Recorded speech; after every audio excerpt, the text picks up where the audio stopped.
ನಮಸ್ಕಾರ ಸ್ನೇಹಿತರೆ, ಜೈ ಶ್ರೀಕೃಷ್ಣ, ಜೈ ಶ್ರೀರಾಮ್, ಹರಿ ಓಂ. ಮತ್ತೊಮ್ಮೆ ನಿಮ್ಮೆಲ್ಲರಿಗೂ ಕನ್ನಡ ಮಾಸ್ಟರ್ಸ್ ಯೂಟ್ಯೂಬ್ ಚಾನಲ್ಗೆ ಸ್ವಾಗತ.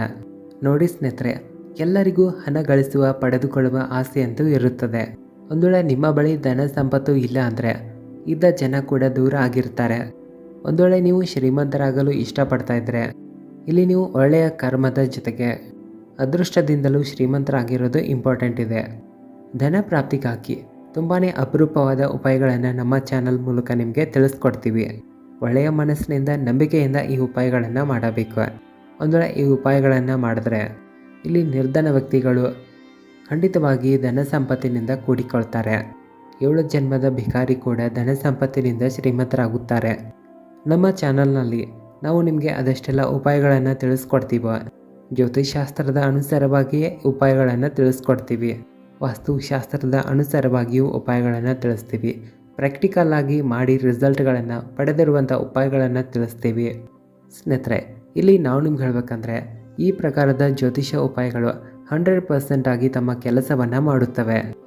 ನಿಮ್ಮ ದುರ್ಭಾಗ್ಯವನ್ನು ಸೌಭಾಗ್ಯವಾಗಿ ಬದಲಾಯಿಸಬಹುದು. ಪೂರ್ವ ಸಮಯದಲ್ಲಿ ಕೆಲವು ಯಾವ ರೀತಿಯ ತಪ್ಪು ಕರ್ಮಗಳನ್ನು ನಾವು ಮಾಡಿರ್ತೀವಂದರೆ ಇವುಗಳ ಕಾರಣದಿಂದಾಗಿ ನಾವು ತುಂಬ ಶ್ರಮಪಟ್ಟರು, ಕಷ್ಟಪಟ್ಟರು, ಯಶಸ್ಸು ಸಿಗ್ತಾ ಇರೋದಿಲ್ಲ. ಆದರೆ ಈ ಪ್ರಕಾರದ ಉಪಾಯಗಳನ್ನು ಪ್ರಯೋಗಗಳನ್ನು ಮಾಡಿದ್ರೆ 100% ಆಗಿ ಲಾಭಗಳು ಸಿಗುತ್ತವೆ. ಇಲ್ಲಿ ನಾವು ನಮ್ಮ ನಿರ್ಧನತೆಯನ್ನು ದೂರ ಮಾಡಿಕೊಂಡು 100% ಆಗಿ ಶ್ರೀಮಂತರಾಗುತ್ತೀವಿ. ಎಲ್ಲಕ್ಕಿಂತ ಮೊದಲು ನಾವು ನಿಮಗೆ ಒಂದು ವಿಷಯವನ್ನು ಹೇಳಲು ಇಷ್ಟಪಡ್ತೀವಿ. ಇಲ್ಲಿ ನಾವು ಏನೇ ಉಪಾಯಗಳನ್ನು ತಿಳಿಸಿದ್ರು ಅವುಗಳಲ್ಲಿ ನಿಮಗೆ ನಂಬಿಕೆ ಇರೋದು ತುಂಬ ಇಂಪಾರ್ಟೆಂಟ್ ಇದೆ. ಯಾಕಂದರೆ ವಿಶ್ವಾಸ, ನಂಬಿಕೆ ಇದ್ದಾಗ ಮಾತ್ರ ಅವು ಫಲವನ್ನು ಕೊಡುತ್ತವೆ. ಒಂದು ವೇಳೆ ನಿಮಗೆ ಇವುಗಳ ಮೇಲೆ ನಂಬಿಕೆ ಇಲ್ಲ ಅಂದರೆ ಇಲ್ಲಿ ನಾವು ಏನೇ ಉಪಾಯಗಳನ್ನು ಪ್ರಯೋಗಗಳನ್ನು ತಿಳಿಸಿದ್ರು ಅವುಗಳಲ್ಲಿ ನಿಮಗೆ ಲಾಭ ಸಿಗೋದಿಲ್ಲ. ಯಾಕಂದರೆ ನಂಬಿಕೆ ಇಲ್ಲ ಅಂದರೆ ಇಲ್ಲಿ ಯಾವುದೂ ಕೂಡ ಸಾಧ್ಯ ಆಗೋದಿಲ್ಲ. ಸ್ನೇಹಿತರೆ, ಇಲ್ಲಿ ನಾವು ನಿಮಗೆ ತಿಳಿಸುವಂಥ ಉಪಾಯಗಳನ್ನು ನೀವು ರವಿವಾರದ ದಿನ ಮಾಡಬೇಕು. ನಂತರ ಬೇರೆ ದಿನಗಳಲ್ಲಿ ಮಾಡುವಂಥ ಉಪಾಯವನ್ನು ಸಹ ತಿಳಿಸ್ಕೊಡ್ತೀನಿ. ಈ ಮೊದಲನೆಯ ಉಪಾಯವನ್ನು ತಿಳಿಸೋ ಮುನ್ನ ನಿಮ್ಮಲ್ಲಿ ನಮ್ಮ ಒಂದು ಚಿಕ್ಕ ರಿಕ್ವೆಸ್ಟ್ ಇದೆ. ಮಾಹಿತಿ ಸ್ವಲ್ಪ ಆದರೂ ಇಷ್ಟ ಆದರೆ ವಿಡಿಯೋವನ್ನು ಲೈಕ್ ಮಾಡಿ. ಜ್ಯೋತಿಷ್ಯದ ಮಾಹಿತಿಯನ್ನು ಕಲಿತುಕೊಳ್ಳಲು ನಮ್ಮ ಚಾನಲ್ಗೆ ಉಚಿತವಾಗಿ ಸಬ್ಸ್ಕ್ರೈಬ್ ಮಾಡಿಕೊಂಡು ಸೇರಿಕೊಳ್ಳಿರಿ. ಪ್ರಾಚೀನ ಕಾಲದ ಜ್ಞಾನವನ್ನು, ಜ್ಯೋತಿಷ್ಯ, ವಾಸ್ತು ಉಪಾಯಗಳನ್ನು ಉಚಿತವಾಗಿ ನಾವು ನಮ್ಮ ಚಾನಲಲ್ಲಿ ನಿಮಗೆ ಕಲಿಸಿಕೊಡ್ತೀವಿ. ನಮ್ಮ ಚಾನಲ್ನ ಉದ್ದೇಶ ನೀವು ಯಾವತ್ತಿಗೂ ಆರೋಗ್ಯವಾಗಿ, ನಿರೋಗಿಯಾಗಿದ್ದು ಶ್ರೀಮಂತರಾಗಿ ಇರಲಿ ಅನ್ನೋ ಆಸೆ ನಮ್ಮದು. ಸ್ನೇಹಿತರೆ, ತುಂಬ ಜನ ಎಷ್ಟೇ ಕಷ್ಟಪಟ್ಟರೂ ಯಶಸ್ಸು ಅವರಿಗೆ ಸಿಗ್ತಾ ಇರೋದಿಲ್ಲ.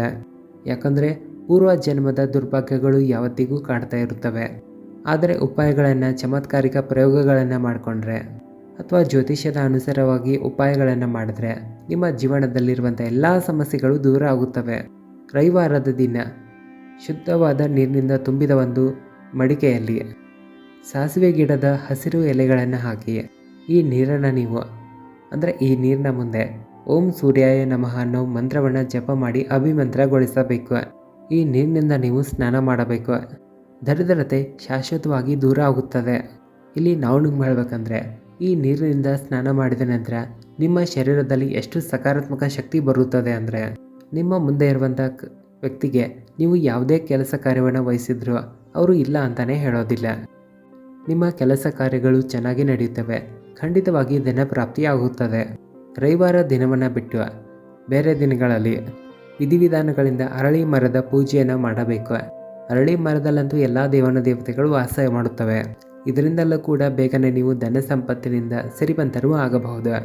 ಇನ್ನು ಕೆಂಪು ಪುಸ್ತಕದಿಂದ ಆಯ್ದುಕೊಂಡಂಥ ಒಂದು ಪ್ರಾಕ್ಟಿಕಲ್ ಆಗಿ ಮಾಡಿ ಲಾಭ ಪಡೆದಂಥ ಉಪಾಯವನ್ನು ತಿಳಿಸ್ತೀವಿ, ಕೇಳಿ. ಯಾವುದಾದ್ರೂ ಶುಕ್ರವಾರದ ದಿನ ಕೀಲಿಕಾಯನ್ನು ಮಾರುವಂಥ ಅಂಗಡಿಗೆ ನೀವು ಹೋಗಿರಿ. ಆದರೆ ಒಂದು ಮಾತನ್ನು ನೆನ್ಪಿಟ್ಕೊಳ್ಳಿ, ಈ ಕೀಲಿಕಾಯಿ ಮುಚ್ಚಿದ್ದು ಇರಬೇಕು, ಓಪನ್ ಆಗಿರಬಾರ್ದು. ಅದನ್ನು ಖರೀದಿ ಮಾಡುವಂಥ ಸಮಯದಲ್ಲಿ ಅಂಗಡಿಯವರಿಗೂ ಕೂಡ ಅದನ್ನು ಚೆಕ್ ಮಾಡಿ ಅಂತ ಹೇಳಬಾರದು. ನೀವು ಸಹ ಅದನ್ನು ಚೆಕ್ ಮಾಡಿ ನೋಡಬಾರ್ದು. ಕೇವಲ ಲಾಕ್ ಆಗಿರುವಂಥ ಕೀಲಿಕಾಯನ್ನು ತೆಗೆದುಕೊಂಡು ಬಂದು ಅದನ್ನು ಒಂದು ಡಬ್ಬಿಯಲ್ಲಿ ಇಟ್ಟುಬಿಡಿ. ಶುಕ್ರವಾರದ ದಿನ ರಾತ್ರಿ ನೀವು ಮಲಗಿಕೊಳ್ಳುವಂಥ ಕಾಟ್ ಕೆಳಗಡೆ ಅದನ್ನು ಇಟ್ಟುಬಿಡಿ. ಶನಿವಾರ ಮುಂಜಾನೆ ಎದ್ದು ಸ್ನಾನಾದಿಗಳನ್ನೆಲ್ಲ ಮುಗಿಸಿದ ನಂತರ ಕೀಲಿಕಾಯನ್ನು ಓಪನ್ ಮಾಡದೆಯೇ ಯಾವುದಾದ್ರೂ ದೇವಸ್ಥಾನಕ್ಕೆ ಹೋಗಿ ದೇವಸ್ಥಾನದ ಒಳಗಡೆ ಅಥವಾ ಹೊರಭಾಗದಲ್ಲಿ ಅದನ್ನು ಇಟ್ಟು ಬನ್ನಿ. ಅಲ್ಲಿ ಏನನ್ನೂ ಸಹ ಹೇಳದೆ, ಬೇಡಿಕೊಳ್ಳದೆ ಅಲ್ಲಿ ಅದನ್ನು ಇಟ್ಟು ಮರಳಿ ನೋಡದೆ ಬರಬೇಕು. ನಂಬಿಕೆ ಇಡಿ, ಒಂದು ವೇಳೆ ಯಾವುದಾದ್ರೂ ಗೊತ್ತಿಲ್ಲದಂಥ ವ್ಯಕ್ತಿ ಆ ಕೀಲಿಕಾಯನ್ನು ಯಾವಾಗ ಓಪನ್ ಮಾಡ್ತಾರೋ ಇಲ್ಲಿ ನಿಮ್ಮ ಅದೃಷ್ಟ ತೆರೆದಿದೆ ಅಂತಲೇ ಅರ್ಥ ಮಾಡ್ಕೊಳ್ಳಿ. ಅದೃಷ್ಟವನ್ನು ಬದಲಾಯಿಸಲು ಇದಕ್ಕಿಂತ ಸರಳ ಮತ್ತು ಒಳ್ಳೆಯ ಉಪಾಯ ಬೇರೆ ಇಲ್ಲ ಅಂತಲೇ ಹೇಳ್ಬೋದು.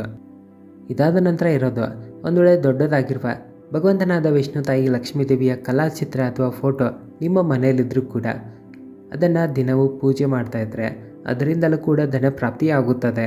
ತಾಯಿ ಲಕ್ಷ್ಮೀದೇವಿಗೆ ಶುಭ್ರ ಬಣ್ಣದ ಮಿಷ್ಟಾನ್ನ ಅಂದರೆ ಬಿಳಿ ಬಣ್ಣದ ಸಿಹಿ ದಿನಸುಗಳನ್ನು ನೈವೇದ್ಯವಾಗಿ ಅರ್ಪಿಸಿದರೂ ಕೂಡ ಸಾಧ್ಯವಾದರೆ ಶುಕ್ರವಾರದ ದಿನ ತಾಯಿ ಲಕ್ಷ್ಮೀದೇವಿಗೆ ಬಿಳಿ ಬಣ್ಣದ ಸಿಹಿ ಪದಾರ್ಥಗಳನ್ನು ನೈವೇದ್ಯವಾಗಿ ಅರ್ಪಿಸಿರಿ.